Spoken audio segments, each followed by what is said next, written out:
Menjadi seorang idol adalah mimpi sebagian besar orang di Korea. Tak sedikit effort yang harus mereka keluarkan demi menjadi sang penghibur sejati di atas panggung. Tapi sudah menjadi rahasia umum, kalau hidup seorang idol besar itu katanya tidak jauh-jauh dari hal seperti party, mabuk, bungkus, dan juga kontroversi. Susah payah usaha mereka membangun image idol yang mereka inginkan harus hancur semalam hanya karena temperamen mereka tidak bisa mereka kontrol. Dan ini contohnya. 니네 엄마가 네 이러고 다니는 거 아냐고. Dengan sikap yang seenaknya dan seringkali membuat masalah, ini bukan pertama kalinya Hongki harus menghadap pers dan meminta maaf karena kelakuannya. Hari itu, Hongki kembali harus menghadapi konferensi pers karena kasus pemukulannya di klub malam itu.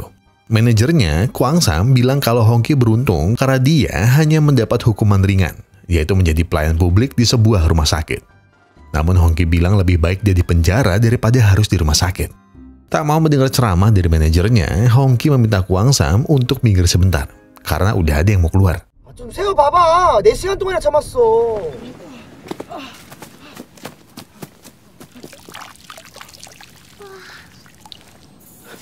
야! 연예인 맞죠? 찍지 말라고! 저 연예인 처음 본단 말이에요. Panik gambar manuknya akan tersebar, Hongki sedikit memaksa si bocil menghapus fotonya. Sampai terjadi sedikit keributan yang membuat si bocil menangis. Seorang wanita pun datang dan bilang, primata macam apa yang membuat anak kecil menangis? Setelah si wanita melihat wajah Hongki, dirinya pun langsung tahu siapa Hongki itu. Dengan wajah mengejek, dia bilang, ternyata sifat asli Hongki tidak jauh dari kasusnya baru-baru ini. Dan setelah itu,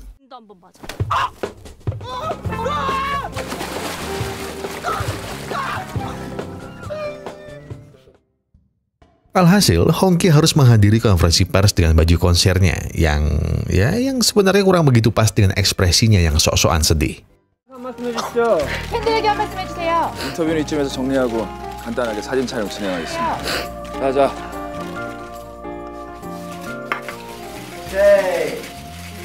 좋아요. Segera, Suster Sukyong, sang suster kepala di rumah sakit ini menjelaskan apa saja yang harus Hongki lakukan selama di sana. Dan itu adalah mengantar semua surat untuk para pasien, membersihkan segala pakaian kotor milik pasien, memberi makan dan membersihkan kandang kelinci milik pasien, membagikan makan untuk para pasien, dan juga memandikan pasien. Dan yang akan memberikan ACC kalau setiap pekerjaan Hongki sudah dikerjakan adalah Hana. Dan ya, wanita yang sudah mendorong dan mempermalukannya di pinggir danau adalah penanggung jawab Hongki selama di sana. Mau sebanyak apapun yang Hongki lakukan, jika Hana tidak meng-ACC-nya, maka tidak ada cap. Tidak ada cap berarti Hongki tidak bisa secepatnya lepas dari hukuman layanan sosialnya.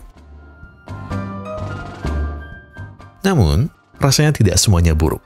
Atau mungkin sudah lama sekali Hongki tidak melihat kehidupan yang hangat seperti di sini. Mungkin tidak semewah apartemen miliaran won-nya, ataupun tidak sehingar-bingar klub malam yang biasa dia sewa untuknya sendiri. Dan ini juga tidak sesempurna yang dia bayangkan. Namun semua yang ada di sini membuat hatinya tenang. Kecuali orang ini. Dan siapa sangka, Hongki yang so jago harus bertemu orang yang benar-benar jago dalam menampar alien. Donli. Jelas saja Hongki langsung kicap saat Donli bertanya dia punya rokok apa enggak.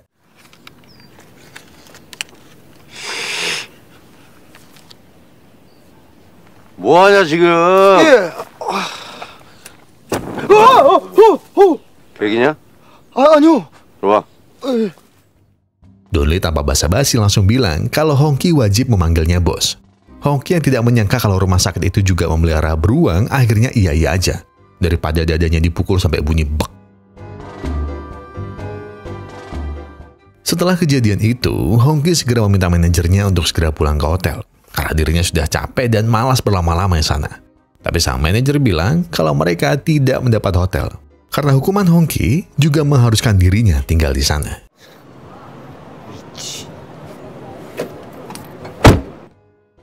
Dan jelas saja, dengan perawakan yang besar dan muka yang sesangar beruang, Donli sering seenaknya menyuruh Hongki. Dan biasanya kalau Donli sudah seenaknya, selalu ada Bongsik, salah satu pasien di sana yang sering memarahinya. Ya, walaupun tetap saja Donli keras kepala. Tapi tak hanya Donli dan Bongsik saja di sana yang Hongki kenal. Anak perempuan yang pertama memfotonya waktu itu juga di sana.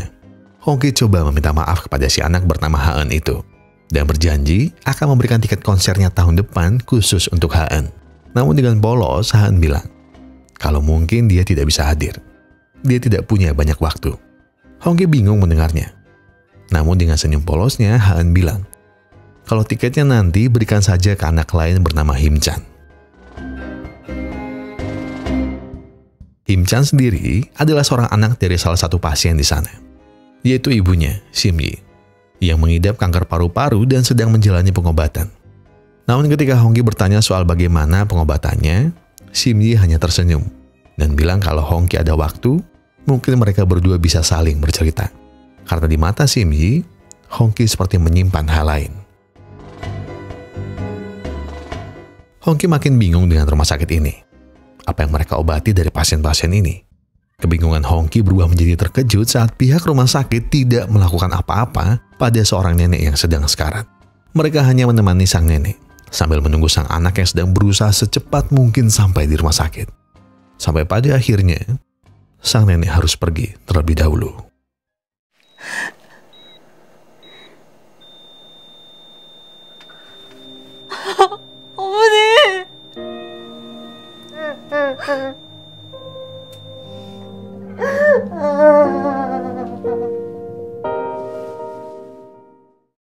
Hana pun menemukan Hongki sedang termenung di taman rumah sakit. Di sana Hongki mempertanyakan sebenarnya apa guna dari rumah sakit ini. Bagaimana bisa mereka tidak melakukan apa-apa untuk si nenek? Bagaimana bisa kau menyebut ini sebuah rumah sakit? Hana pun menjawab kalau sebenarnya tempat ini adalah rumah perawatan. Mereka tidak mengobati siapapun. Mereka menampung orang-orang yang merasa sudah cukup dengan pengobatan mereka dan ingin hidup selayaknya orang normal dengan waktu yang tersisa. Seperti Haen yang menderita leukemia dan juga Simyi yang menderita kanker paru-paru. Mereka sudah cukup dengan semua pengobatan yang pernah mereka jalani. Jadi sekarang, mereka menyerahkan semua waktu mereka kepada Yang Maha Kuasa. Hongki yang mendengar itu pun muak. Bagaimana bisa ada tempat setega ini? Jadi dia pun memilih pergi, terserah mau apapun hukuman yang akan ditambahkan padanya. Tapi... 어이, 중이 담배 있냐? Dan ya, Hongki lagi-lagi tidak berani menolak. Sambil memalak rokoknya, Donli bilang kalau Hongki tidak akan kabur seperti pengecut kan. Melihat wajah Hongki yang ketakutan, tiba-tiba Donli bercerita masa lalunya yang pernah menjadi gangster dan hampir mengubur orang karena hanya tidak memberikannya rokok. Tapi yang ada, Hongki makin takut. Tahu kalau omongannya salah, Donli menunjuk sebuah papan. Papan itu adalah papan tanggal dari orang-orang yang sudah meninggal di sini. Jika kau melihat namaku di sini, berarti kau sudah tahu artinya. Aku sendiri tidak mau meninggal di hari Minggu, karena pasti macet dan kayaknya kalau hari libur nasional rasanya nggak pas. Aku tidak mau kematianku dirayakan orang banyak. Hongki yang mendengar itu merasa omongan Donli tidak baik, karena mau bagaimanapun Donli masih hidup sekarang. Dengan satu helaan nafas, Donli bilang, terkadang orang bisa meminta sesuatu padamu buat terakhir kalinya. Permintaan terakhir. Jadi baik-baiklah dan bantu orang-orang setiap kau bisa. Dan mungkin itu bisa saja aku. Karena tumor otak ini sudah menggerogoti diriku. Jadi selama kau di sini, rokokmu adalah milikku.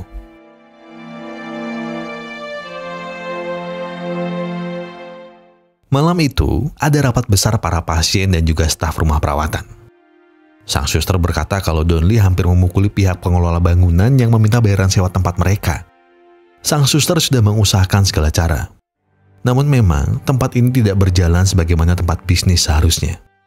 Akhirnya, dengan berat hati, suster meminta agar para pasien berkemas-kemas jikalau mereka mendapat pengusiran.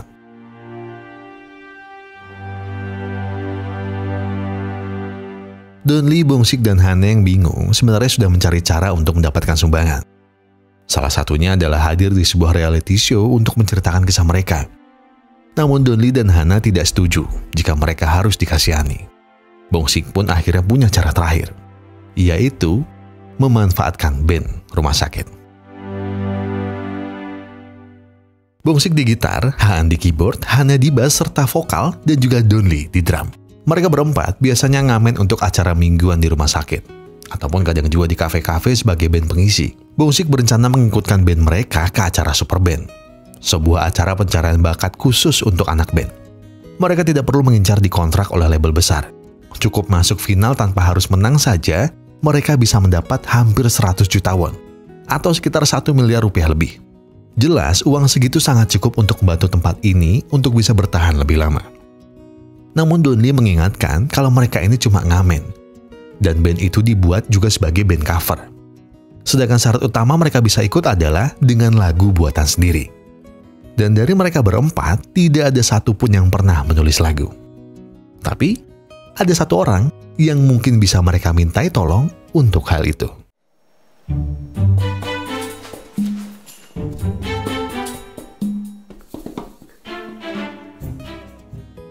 Dan mulailah rencana perekrutan Hongki ke dalam band mereka.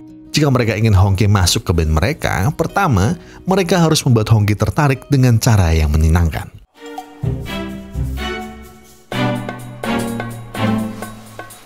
좀 하지? 싫어요. Kedua, jika Hongki kurang tertarik dengan omongan dari seorang gangster, mungkin dari sesama musisi, Bongsik bisa membuat Hongki tertarik. Ketiga, kalau pria kurang membuatnya tertarik, mungkin jika itu wanita, Hongki bisa luluh dan mau mencoba.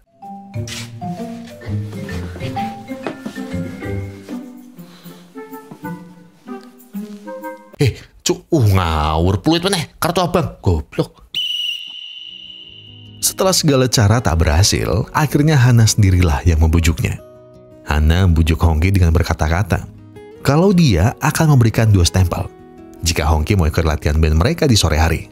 Disangka Hongki tertarik, yang ada Hongki malah bilang kalau masalah rumah sakit ini bukan masalahnya. Lagian, kalaupun Hongki bisa keluar lebih cepat, hal itu malah membuat namanya buruk. Aku sendiri sudah terbiasa bersih-bersih di sini. Apapun tawaranmu, itu tidak akan membuatku tertarik.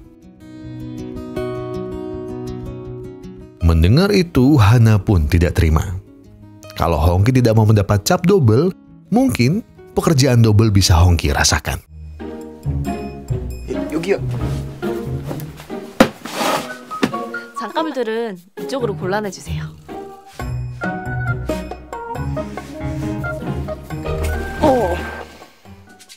중이야. 야, 여기요. 수면제요. Manajernya yang melihat Hongki begitu keras hati untuk tidak membantu, memberi sedikit nasihat. Kalau memang Hongki takut membantu karena takut membuat kesalahan dan keributan lagi, mungkin jika dia tutup mulut, tidak bakal ada yang tahu. Masyarakat, pers, bahkan produsernya sendiri. Selama tidak ada info yang keluar, berarti kau bisa melakukan apa saja. Dan malamnya, Hongki membuka kotak yang berisi lagu-lagu yang pernah dia tulis asal-asalan. Rasanya tinggal mengganti lirik sedikit saja dan mengaransemennya ulang. Maka lirik-lirik itu bisa menjadi lagu baru untuk band rumah sakit ini.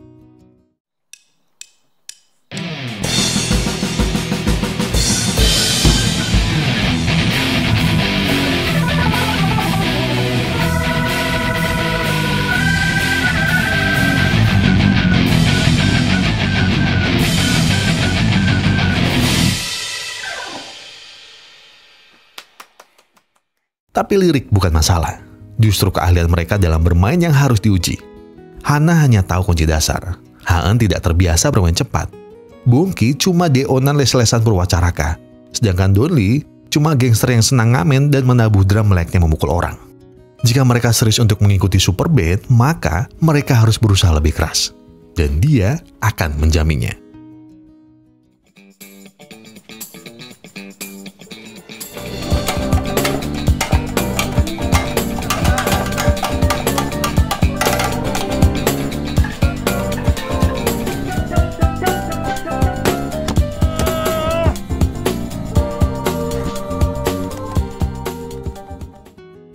Tapi hasilnya jauh dari harapan ternyata.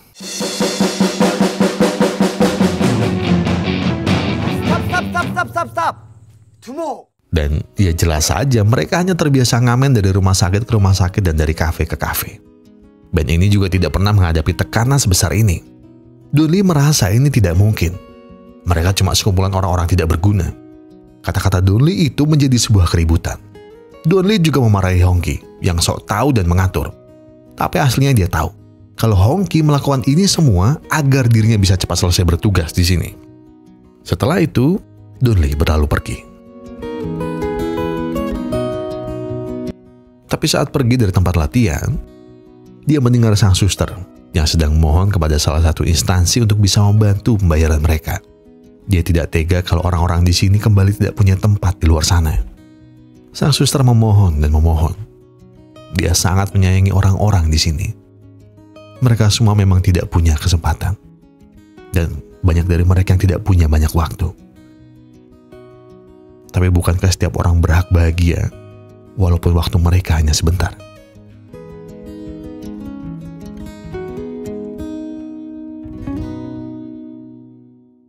Malamnya, Bongsik mengajak Hongki mengobrol untuk meminta maaf. Dia meminta maaf atas sikap Donli dan juga keributan tadi. Dia sendiri tidak ada bedanya.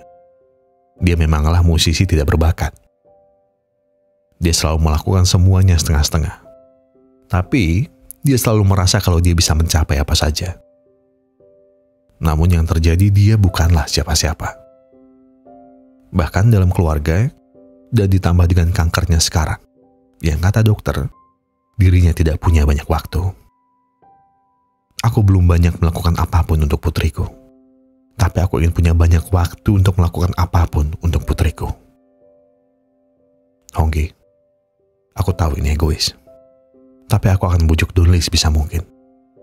Aku meminta. Bongki dan Hongki ketakutan saat Donli masuk dan bawa pisau di tangannya. Namun ternyata Donli bukan ingin mengamuk. Dia meminta maaf atas kata-katanya. Dia hanya stres kalau sampai saat ini pun dia hanyalah orang tidak berguna. Maka dari itu dia akan mengorbankan salah satu jarinya untuk menunjukkan penyesalannya. 손가락에다 자를게. 야, 이거 줘. 충이야, 나 그럼 너 너한테 무릎에. 아니 진짜. 아니 괜찮아요. 형이 잘해볼게. 충이야. Dan iya, dengan ini band Phoenix akan bangkit kembali untuk melibas para peserta lain di acara Super Band. 보다 그렇게 어렵진 않아요. 그건데 이제 리듬을 조금 더 야생적으로. 좋아요. 맞다. 그렇죠. 야, 소리가 다르. 잠깐만. 그죠?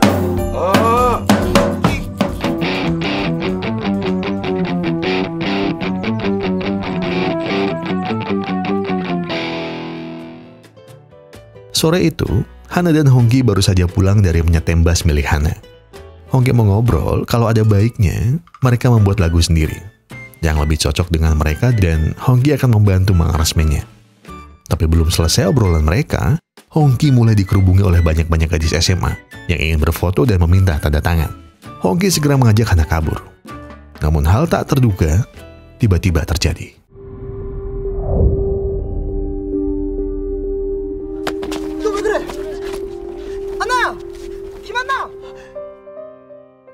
Hongki akhirnya tahu. Ternyata Hana bukanlah volunteer ataupun manajer rumah perawatan.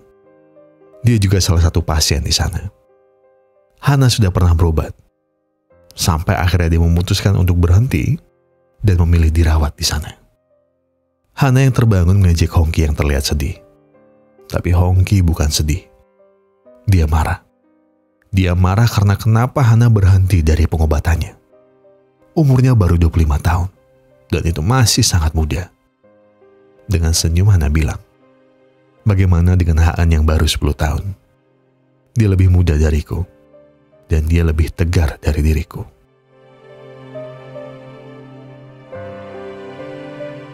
Saat pulang pun, Hongki masih bertanya-tanya.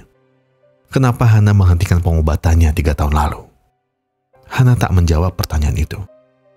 Dia hanya bilang kalau dia takut akan kematian. Tapi itu satu-satunya ketakutan yang membuatnya terus hidup. Setelah itu dia berlalu pergi. Esoknya, Bongki, Haan, dan Donli mulai mempresentasikan lirik lagu masing-masing, sesuai yang disarankan oleh Hongki. yaitu lirik yang menggambarkan perasaan mereka semua. Namun menulis lirik memang bukan bakat semua orang. Bongki menulis lirik tentang cinta kepada anaknya, yang bisa disalahartikan orang karena nadanya yang seperti om-om gatel. Aan, ya anak umur 10 tahun, liriknya nggak jauh-jauh dari kimchi dan juga permen gula. Nah, kalau Bapak Donli ini setiap 2 kata di liriknya selalu ada kata tikam. Tapi mereka beruntung. Ternyata Hana punya bakat terpendam dalam menulis lirik.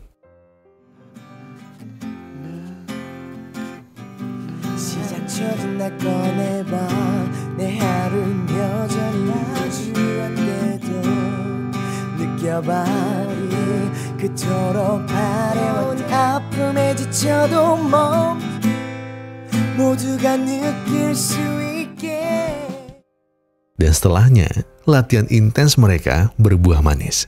Mereka semakin kompak dan semakin menikmati permainan mereka. Sore itu, Hongki baru saja selesai bercerita tentang ibunya kepada Simi. Namun tiba-tiba, Simi merasakan sakit di dada yang amat sangat. Dengan panik, Hongki memanggil suster untuk minta tolong. Tapi di tengah sakitnya itu, Simi masih dengan nada merintih meminta anaknya pergi. Dia bilang mungkin saja bunga dari taman bisa membuatnya lebih baik. Yang jelas, itu adalah sebuah kebohongan. Hongki pun menghampiri Himchan yang sedang memetik bunga. Tahu kalau ibunya hanya tidak ingin terlihat sedang sakit, Himchan meminta sesuatu pada Hongki.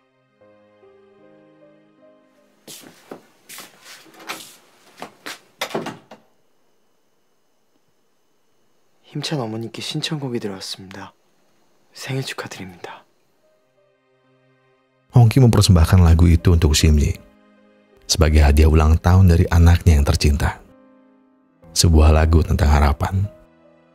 Harapan dari seorang anak yang ingin ibunya untuk terus hidup selamanya.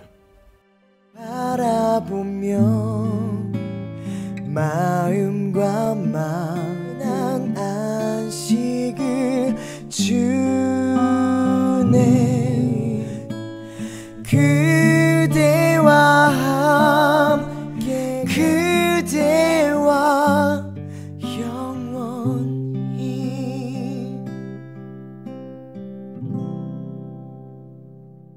Malamnya, Hongki menelpon sang ayah.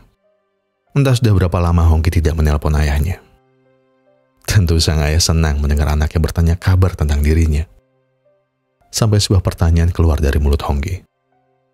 Ayah, apa kau benar-benar harus menyerah dengan ibu? Sudah beberapa tahun sejak sang ibu meninggal. Hongki yang waktu itu buru-buru datang ke rumah sakit, ternyata tidak bisa sampai tepat waktu. Di sana dia sudah melihat ibunya lepas dari segala alat bantu hidup. Dia marah kenapa ayahnya melepas itu semua. Padahal dia yakin ibunya akan sembuh. Tapi ada yang ayahnya tidak ceritakan. Yang meminta semua alat bantunya dilepas adalah sang ibu. Ibunya meminta dengan amat sangat. Kalau dia ingin bertemu dengan Hongki untuk terakhir kalinya, tanpa harus terhalang alat bantu. Dia ingin melihat anaknya yang dia sayangi untuk terakhir kalinya. Dalam kondisi apa adanya. Sayang, aku tidak ingin berjuang seperti ini lagi. Aku merepotkan banyak dari kalian. Biarkan aku melihat anakku dengan kondisiku yang sekarang. Dan untukmu sayang, jangan merasa bersalah. Apa yang Tuhan beri pada kita, berhak diambil kembali. Kau tidak perlu khawatir sayang. Aku percaya Tuhan akan memberiku waktu sedikit lagi. Sedikit lagi untuk memeluk Hongki untuk terakhir kalinya. Dan iya, ayahnya tidak pernah menyerah sedikit pun. Ayahnya tidak mengatakan semuanya agar Hongki menyalahkan dirinya. Aku tidak mau kau menyalahkan ibumu. Dan aku tidak masalah kalau kau menyalahkan aku. Demi sayangmu kepada ibumu.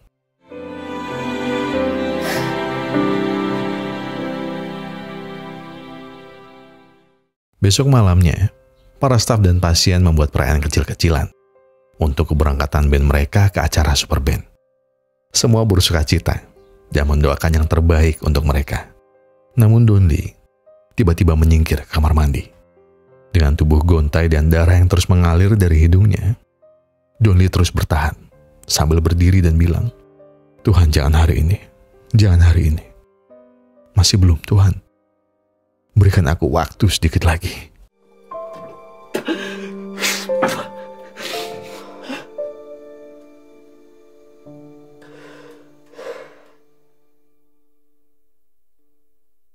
와, 맛있겠다.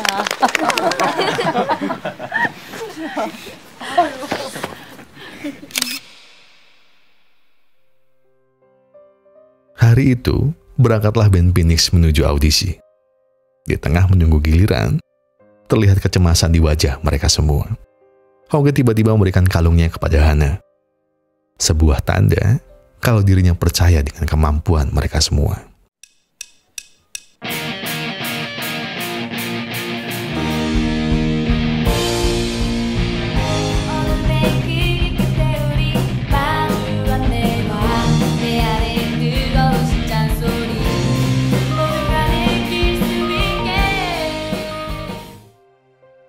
Semua berjalan lancar.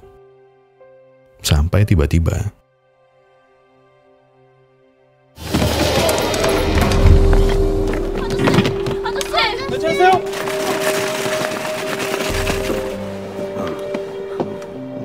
공연 어떻게 됐어? 주희한테 면목 없어서 어떡하지?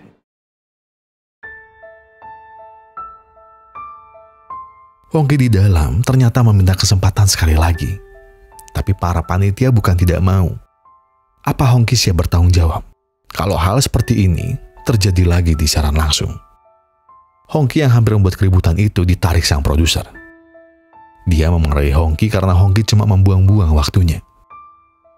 Bukankah dia sudah bilang kalau Hongki membantu untuk mempercepat proses hukumannya? Lagian bukankah Hongki sudah setuju kalau ini dia lakukan untuk mempercepat debutnya di Amerika sana? Sesegera mungkin, Hongki harus lepas dari orang-orang itu. Karena label besar Amerika sudah menunggunya. Yang mana semua obrolan itu, tanpa Hongki sadari, didengar oleh Hana dari kejauhan. Hongki yang sampai di rumah sakit, langsung ditahan Hana untuk masuk. Dia bilang, ada baiknya Hongki fokus saja dengan debutnya di Amerika. Hongki jelas kaget mendengarnya. Hongki meminta maaf. Mungkin awalnya dia memang membantu karena bisa keluar lebih cepat. Tapi semakin lama Hongki bersama mereka, niat itu berubah menjadi ketulusan.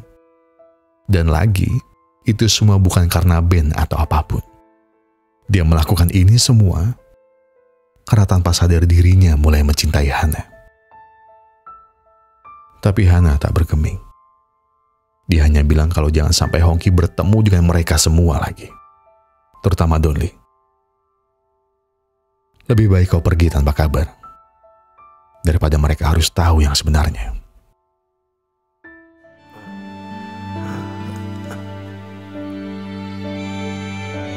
자야. 싫어. 먹어야 된다고.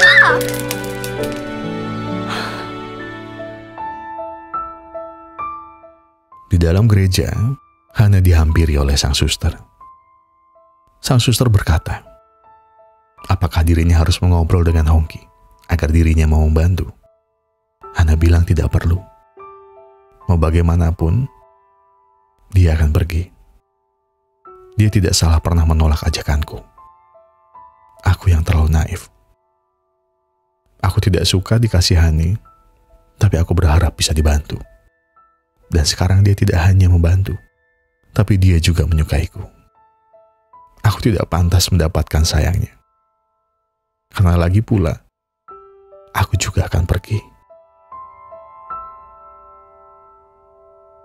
Besok malamnya, Hongki kembali ke rumah sakit.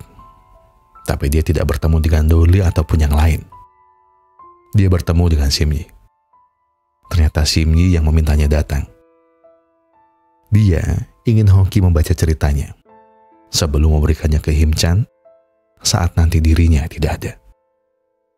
Simyi juga menambahkan, aku menyelesaikan cerita ini karena kata-kata yang ibumu berikan kepadamu saat kau bercerita. Kau harus tahu apa yang benar-benar kau inginkan. Kata-kata itu kutulis dalam cerita ini. Aku harap Him-chan juga akan melakukan apapun yang memang benar-benar dia inginkan ketika dia membaca bukuku. Kata-kata itu terngiang-ngiang di kepala Hongki. Sampai saat konferensi pers soal rencananya debut di Amerika, Hongki mengumumkan sesuatu yang tidak disangka oleh sang produser. 전 봉사명령 시간을 줄이기 위해 호스피스 환자들을 이용했습니다. 그래서 그분들의 열정으로 태어난 이 자리를 마련했습니다. 이번 주 토요일 밤 후원해 주십시오.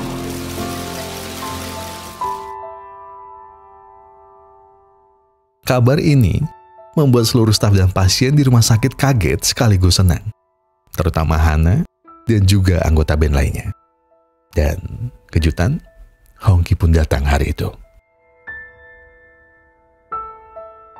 Hongki menjenguk Dunli yang sudah lemah tapi tetap dengan keras kepalanya. Setelah itu Dunli meminta rokok kepada Hongki. Dia tidak membakarnya. Dia mengambil dan setelah itu menghisapnya. Setelahnya dia menyerahkan stick drumnya kepada Hongki. Dengan genggaman erat, Dunli berkata terima kasih. Sore itu ditemani sang suster, Dunli mengucapkan terima kasih karena sang suster sudah memberinya kesempatan untuk bisa tinggal di sini. Dan bahkan Tuhan pun mau mengabulkan doa dari orang sepertinya. Suster menggenggam erat tangan Dunli.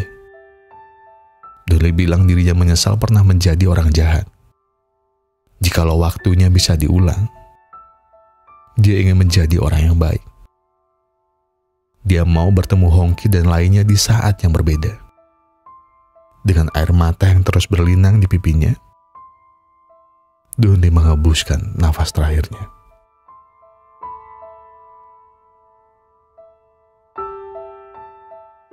Malamnya, sebelum konser dimulai, mereka menyetel sebuah video.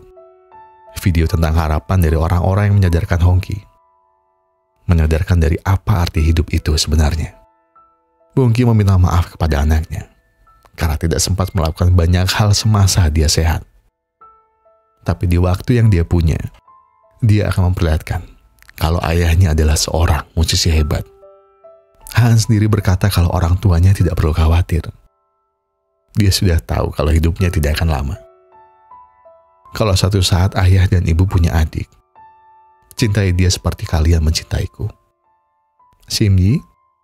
Simyi juga meminta maaf kepada Him-chan karena sudah menjadi ibu yang buruk karena harus meninggalkannya di saat dia masih kecil. Tapi percayalah nak, jika kau melihat bintang yang besar di atas sana, itu ibu. Dan setelah itu Dunli.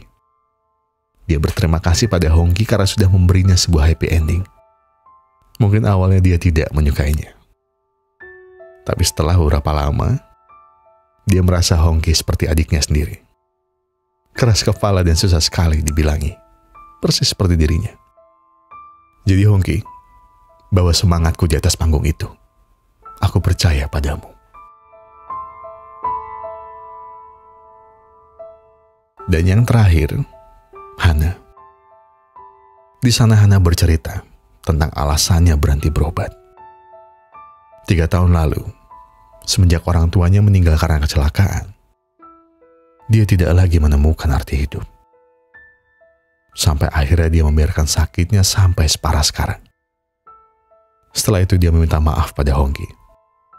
Jikalau dia tahu Tuhan mendatangkan Hongki dalam hidupnya, dia pasti punya banyak waktu lebih lama bersama Hongki.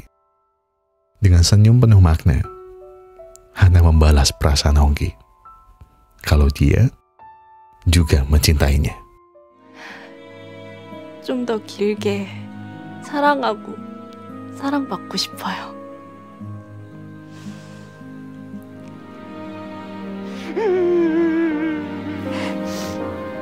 엄마 사랑해.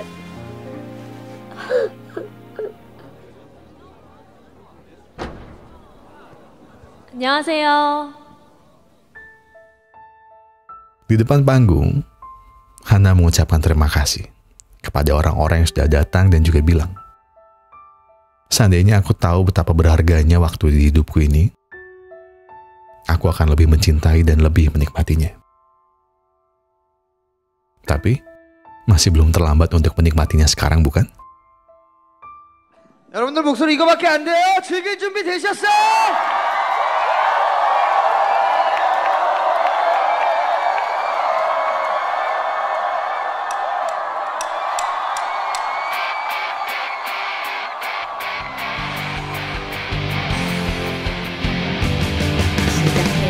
내 안에 감춰진 날 꺼내봐.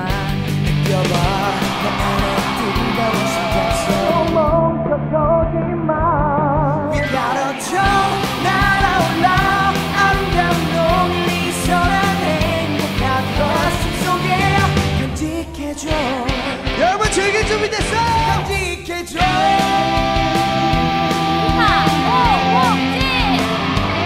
이모들 이하은 그리고 하늘에서 보고 있는 양무석.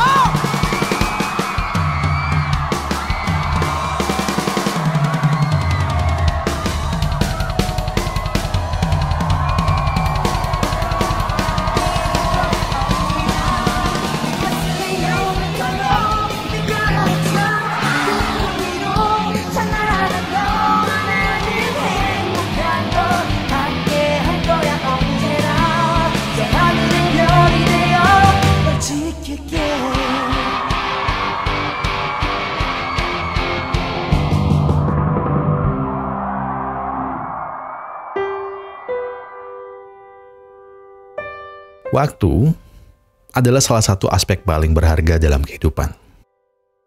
Karena tidak bisa diputar balik.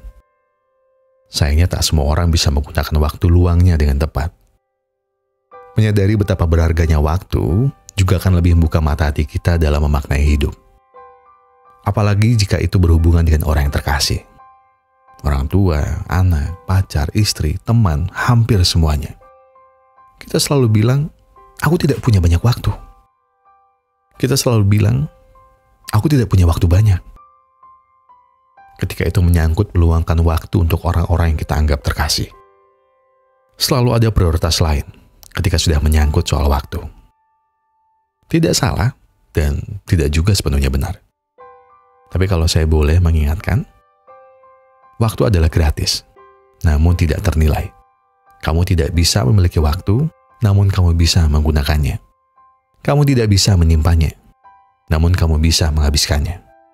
Sekali kamu kehilangan waktu, kamu tidak akan pernah bisa mengembalikannya. Dan kabar buruknya, waktu terus terbang dan berlalu. Tapi kabar baiknya, kamu adalah pilotnya. Saya Gogon dan segenap tim Pusat Epic Glory mengucapkan terima kasih. Terima kasih sudah menonton video ini sampai habis. Terima kasih sudah memberikan komentar, terima kasih sudah memberikan like, terima kasih sudah mensubscribe, dan juga terima kasih buat yang sudah memencet tombol thanks-nya. Terima kasih, dan terima kasih. Karena apapun yang kalian lakukan untuk channel ini, itu sudah bantu channel ini untuk berkembang ke arah yang lebih baik. Dan saya tidak punya banyak kata-kata, tapi ngomongin soal waktu yang bisa kembali, saya pengen curhat banyak, tapi kayaknya nggak di sini. Nanti adalah.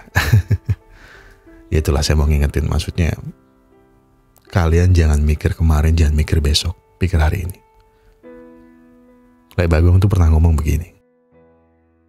Dalam 1 tahun, ada 2 hari yang paling tidak berharga. Yaitu kemarin dan besok. Jadi pakai waktumu baik-baik. Tapi ya, udahlah, kita tutup video ini dengan saya mengingatkan kembali, kalau kalian lagi ada masalah dan itu berat banget, aja yang tenang. Duduk, ya kan? Duduk, nggak ada yang suruh buru-buru. Tarik napas, buang, tenggak kopinya, ambil koreknya dan sebatin aja dulu.